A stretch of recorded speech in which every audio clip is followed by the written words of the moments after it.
ભગવાનને સિક્યુરિટીની નોકરી મળી ગઈ.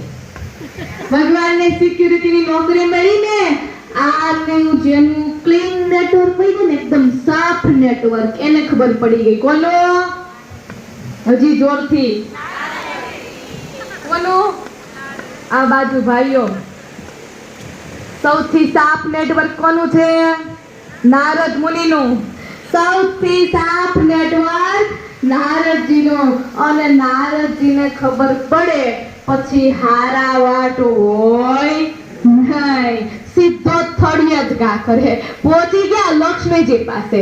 માને કહે, માં આ મારો બાર, મારા બાપજી દેવોનું કાર્ય સાધક કરવા ગયા હતા ને એને બદલે ત્યાં તો મુખ્ય દ્વારપાલ કરીને ઉભા રહી ગયા અને ચોકીદારી કરવા લાગ્યા. લક્ષ્મીજી કેવું? તો ચાલો ચાલો જલ્દી. લક્ષ્મીજી આવ્યા પાતાળ લોકમાં.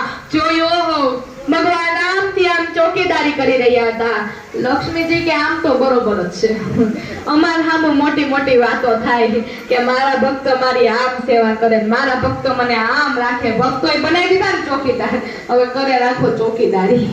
અહીંયા વામન ભગવાન મુખ્ય દ્વારે ચોકીદારી કરે છે. લક્ષ્મીજી રાજમહેલમાં આવે, બલિ પાસે આવી અને ખૂબ રડે છે. ત્યારે બલિ રાજા કહે,